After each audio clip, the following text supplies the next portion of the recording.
प्रभु यीशु मसीह के नाम में आपको अनुग्रह, शांति और आशीष मिले।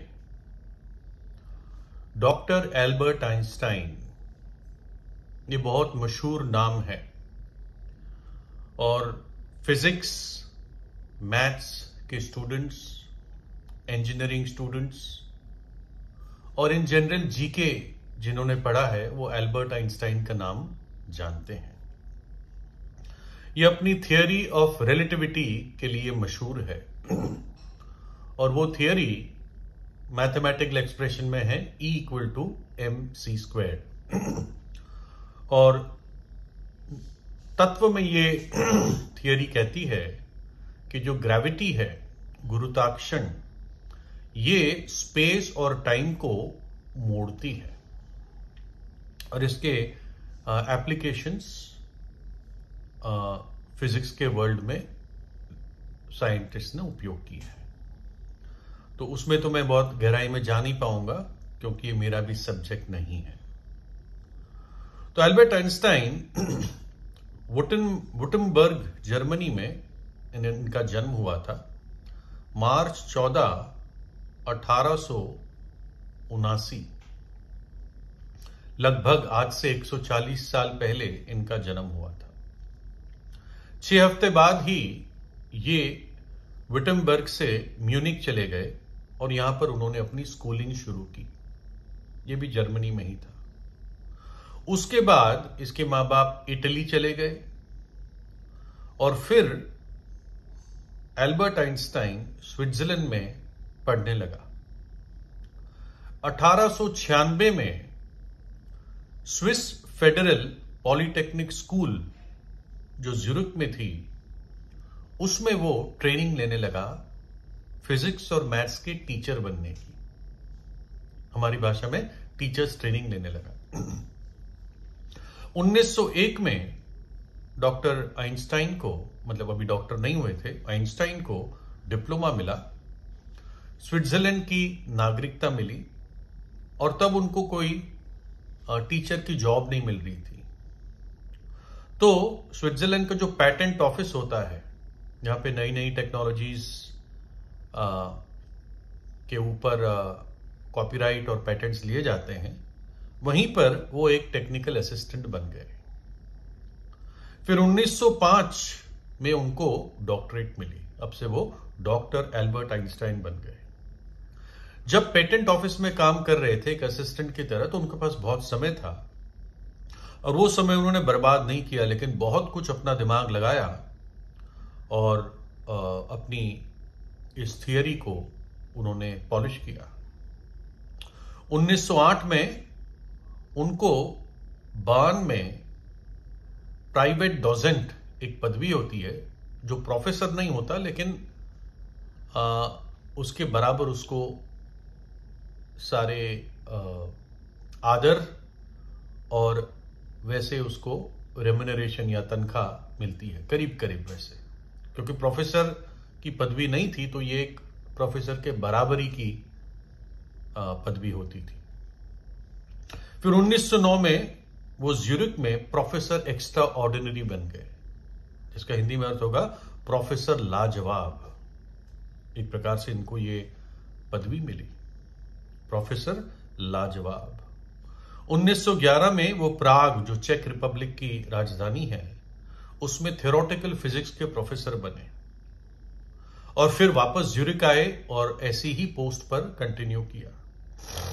1914 में वो यूनिवर्सिटी ऑफ बर्लिन में director of Kaiser Wilhelm physical institute director बने उसके, और यूनिवर्सिटी ऑफ बर्लिन में प्रोफेसर बने। 1914 में वो जर्मन नागरिक बने, पहले स्विस नागरिक थे, और बर्लिन में, जर्मनी में 1933 तक रहे।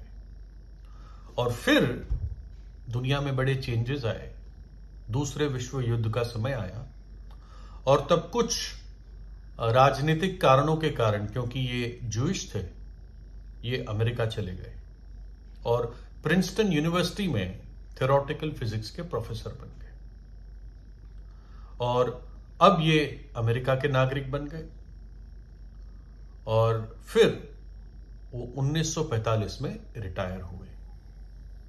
दूसरे विश्व युद्ध के बाद इजराइल ने उनको बुलाया कि उसके देश का वो राष्ट्रपति बने, लेकिन उन्होंने मना कर दिया। लेकिन वहां के एक डॉक्टर वाइजमैन के साथ काम करके उन्होंने जेरूसलम में हिब्रू यूनिवर्सिटी बनाने में बहुत मदद की। तो ये मैंने सब क्यों पढ़ा, शायद आपको कुछ ही याद रहा होगा, लेकिन इतना जरूर मालूम पड़ता है कि ये आदमी बहुत पढ़ा, बहुत कुछ पाया पढ़ाई की दुनिया में, एकेडमिक वर्ल्ड में, और बहुत कुछ कंट्रीब्यूट भी किया फिजिक्स की दुनिया में। लेकिन जब आप इनका व्यक्तिगत जीवन देखते हैं, इनके शादी से पहले ही बच्चा हो गया था, और इनके अगर बायोडेटा देखे तो 2-3 शादियां या ऐसी बातें इनके जीवन में दिखती है। लेकिन एक बात तो जरूर हम नतीजे पे पहुंचने के बहुत बड़े जीनियस थे, वेरी इंटेलिजेंट, बहुत बुद्धिमान। इनका आईक्यू 160 था। इलॉन मस्क जो आज बहुत फेमस इंडस्ट्रियलिस्ट है, अपने आप में साइंटिस्ट है, जीनियस है, उसके भी 155 आईक्यू माना जाता है, 150 से 155। तो आइंस्टाइन का आईक्यू बहुत ही बढ़कर था।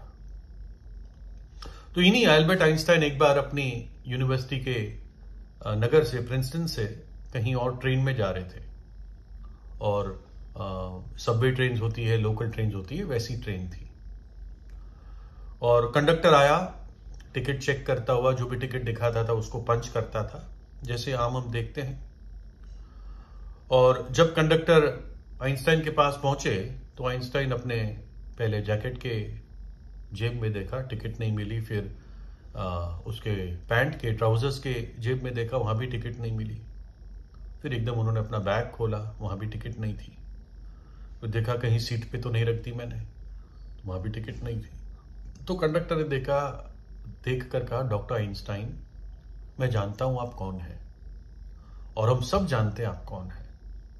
मेरा निश्चय है कि आपने टिकट खरीदी है, बस आप चिंता ना करें, रिलैक्स करके बैठिए। और वो अपना आगे औरों की टिकट चेक करता हुआ गया, क्योंकि अब तक आइंस्टाइन बहुत फेमस थे। और जब कंडक्टर अब दूसरी बोगी में जाने लगा तो ऐसे ही उसने पीछे मुड़ के देखा, तो देखा आइंस्टाइन बोगी की जमीन पर हाथ और घुटने पर आ चुके थे, और सीटों के नीचे टिकट ढूंढ रहे थे। तो वो कंडक्टर दौड़कर आया, कहने लगा, डॉक्टर आइंस्टाइन चिंता मत करो, मैं जानता हूं आप कौन है, आप निश्चिंत रहिए, आपको टिकट की भी जरूरत नहीं है। तो आइंस्टाइन ने कहा, हे जवान, यंग मैन, मैं खुद जानता हूं मैं कौन हूं, मैं भी जानता हूं, लेकिन मुझे यह नहीं मालूम है मैं कहां जा रहा हूं। इसलिए उनको टिकट चाहिए थी कि देखे मैं कहां जा रहा हूं, है ना। और ये हंसने की बात लगती है, लेकिन आप सोचो तो इतना बड़ा जीनियस जो था, एक प्रकार से उसे भी नहीं मालूम था वो कहां जा रहा था। खैर, ये बात जरूर थी कि वो भूल गया, उसके माइंड से स्लिप हो गया, जो भी था। लेकिन इससे हम एक सिद्धांतिक बात सीखते हैं, ये कंडीशन बहुत सारे लोगों की है इस जीवन में। उनको नहीं मालूम है वो कहां जा रहे हैं। आपको मालूम है आप कहां जा रहे हैं? कई बार लगता है कि अंधों की रेस है ना, अंधों की रेस है, और मौत इस रेस को खत्म नहीं करती। सिर्फ शरीर मिट्टी या खाक में चला जाता है, लेकिन आत्मा को अपना हिसाब, इस जीवन का हिसाब परमेश्वर के सामने देना पड़ेगा। एक चौड़ा मार्ग है और एक सकरा मार्ग है। चौड़े मार्ग में बहुत लोग होते हैं, नहीं जानते हैं कहां जा रहे हैं।